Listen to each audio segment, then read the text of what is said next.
নমস্কার। গল্প যখন ভাবাই চ্যানেলে সকল শ্রোতা বন্ধুকে আবারও স্বাগত। আমার আজকের নিবেদন শীর্ষেন্দু মুখোপাধ্যায়ের শিবেনবাবু ভালো আছেন তো? গল্প পাঠে আমি ইন্দু। গল্পটা ভালো লাগলে লাইক, শেয়ার, সাবস্ক্রাইব করে পাশে থাকার অনুরোধ রাখলাম। তাহলে শুরু করি আজকের গল্প, শিবেনবাবু ভালো আছেন তো? হরসুন্দর বাবু একটু নাদুস নুদুস, ধীর স্থির শান্ত প্রকৃতির মানুষ। তিনি কোঁচা দুলিয়ে ধুতি পরেন, ফুল হাতা জামার গলা অবধি বোতাম আটেন, কখনো হাতা গোটান না। শীত গ্রীষ্ম সব সময়ে তিনি হাঁটু অবধি মোজা আর পামসু পরেন। তার বেশ মোটা একজোড়া গোঁফ আছে, চুলে পরিপাটি সিঁথি। হরসুন্দরবাবু খুব নিরীহ মানুষও বটে। সেদিন মাসের 1 তারিখ। হরসুন্দরবাবু সেদিন বেতন পেয়েছেন। সন্ধেবেলা বাড়ি ফিরছেন। যে গলিটায় তিনি থাকেন সেটা বেশ অন্ধকার, পাড়াটাও ভালো নয়। হরসুন্দরবাবু গলিতে ঢুকে কয়েক পা এগোতেই 3টি ছোকরা তাঁকে ঘিরে ফেলল। একজন বুকে রিভলভার ঠেকালো, একজন পেটে আর অন্যজন পিঠে 2টো ছোরা ধরল। রিভলভারওয়ালা বলল, চেঁচাবেন না, যা আছে দিয়ে দিন। হরসুন্দরবাবু খুবই ভয় পেলেন। ভয়ে তার গলা কাঁপতে লাগল। বললেন, প্রাণে মেরো না ভাই, দিচ্ছি। মাইনের পুরো টাকাটা নিয়ে 3জন হাপিস হয়ে গেল। হরসুন্দরবাবু ভয়ে চেঁচামেচি করলেন না। যদি তারা ফিরে আসে? বাড়িতে ফিরেও কারও কাছে ঘটনাটা প্রকাশ করলেন না। ভাবলেন, এ মাসটা ধারকর্জ করে চালিয়ে নিলেই হবে। তা নিলেনও হরসুন্দরবাবু। একটা মাস দেখতে দেখতে চলে গেল। আবার 1 তারিখ এলো। হরসুন্দরবাবু আবার বেতন পেলেন। ফেরার সময় যখন গলির মুখে ঢুকলেন, তখন আচমকা ফের 3টে লোক ঘিরে ধরল। বুকে রিভলভার, পেটে পিঠে ছোড়া। রিভলভারওয়ালা বলল, যা আছে দিয়ে দিন, চেঁচাবেন না। হরসুন্দরবাবু ফের ভয়ে কাঁপতে কাঁপতে বললেন, প্রাণে মেরো না ভাই, দিচ্ছি। মাইনের টাকা নিয়ে লোক 3টে হাপিস হয়ে গেল। হরসুন্দরবাবু এবারও বাড়ি ফিরে কাউকে কিছু বললেন না। ভাবলেন, এ মাসটাও কোনো রকমে চালিয়ে নেবেন। কষ্ট হলো যদিও, কিন্তু হরসুন্দরবাবু চালিয়ে নিলেন। ফের 1 তারিখ এলো। হরসুন্দরবাবু বেতন পেলেন। বাড়ি ফেরার সময় অন্ধকার গলিতে ঠিক আগের মতোই 3টে লোক ঘিরে ধরল তাকে। বুকে পিঠে পেটে ঠিক একই জায়গায় রিভলভার আর ছোরা ধরল। একই কথা বলল এবং বেতনের টাকাটা নিয়ে হাওয়া হলো।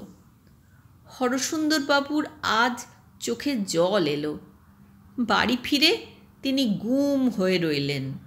রাতে ভালো করে খেলেন না।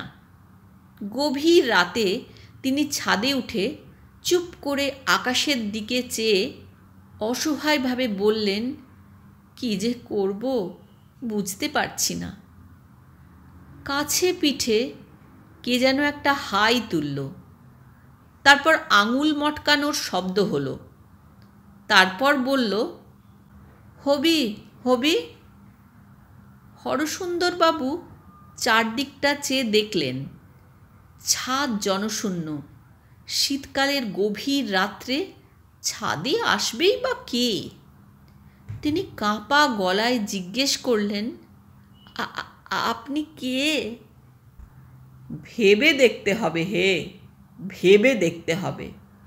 তার মানে? কতবার জন্মেছি তার কি হিসেব আছে? কোন জন্মে কে ছিলুম তা যে গুবলেট হয়ে যায় বাপু।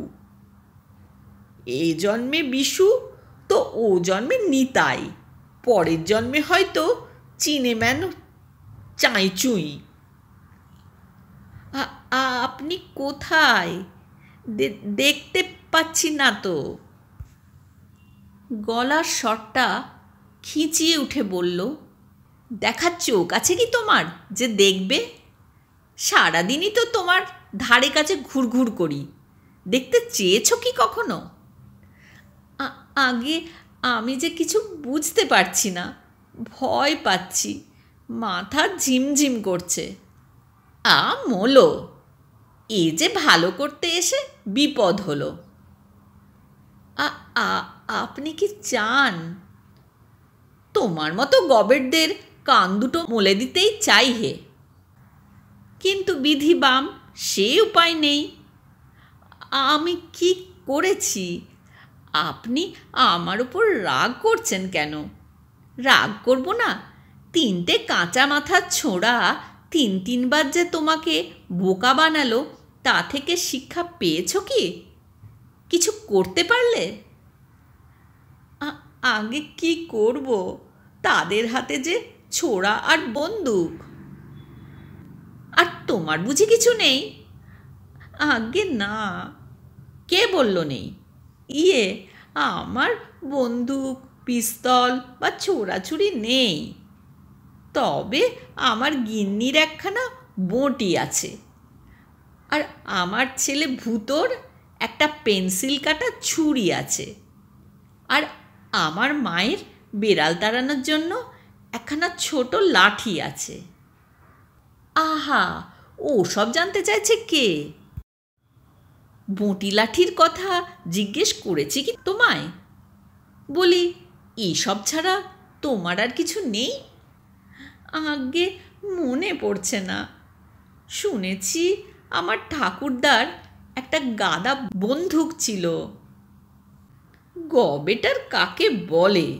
বলি, বন্দুক টন্দুক ছাড়া আর কিছু নেই তোমার?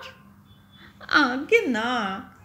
বলি, বুদ্ধি বলে একটা বস্তু আছে জানো তো? জানি। তোমার সেটাও নেই? আগে ঠিক বুঝতে পারছি না। একটা দীর্ঘশ্বাসের আওয়াজ হলো। তারপর গলার স্বরটা বলল, শোনো, এবার যখন ওই মর্কটগুলো তোমাকে পাকড়াও করবে, তখন একটুও ঘাবড়াবে না। হাসি হাসি মুখ করে শুধু জিজ্ঞেস করবে, আচ্ছা, শিবেনবাবু ভালো আছেন তো? শুধু এই কথা বললেই হবে।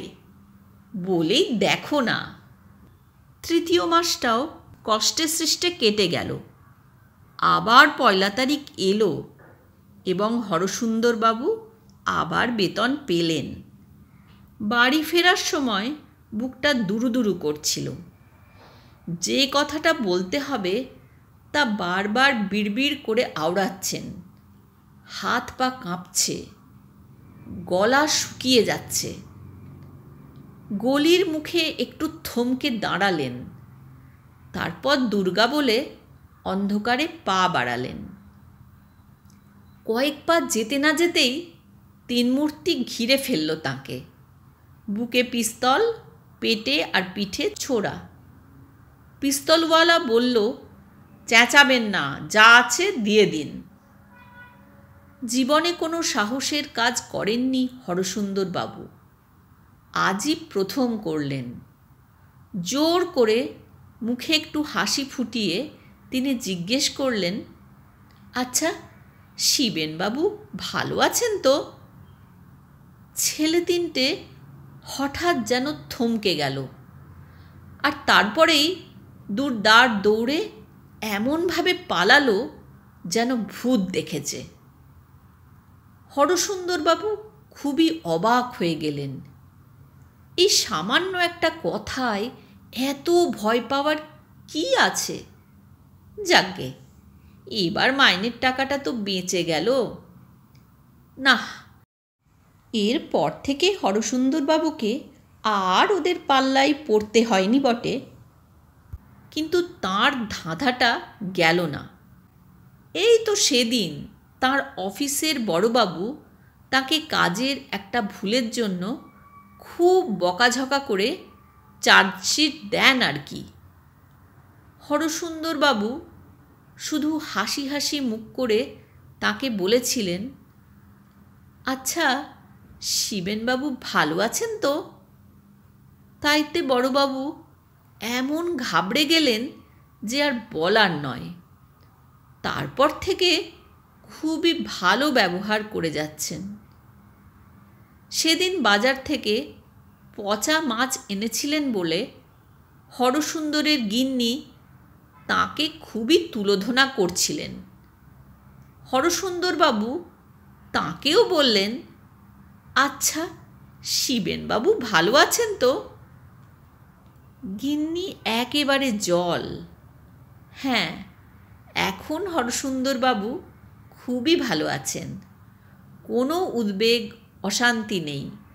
বিপদ দেখা দিলেই তিনি শুধু বলেন, আচ্ছা শিবেনবাবু ভালো আছেন তো? মন্ত্রের মতো কাজ করে। এতক্ষণ শুনছিলেন শীর্ষেন্দু মুখোপাধ্যায়ের গল্প শিবেনবাবু ভালো আছেন তো।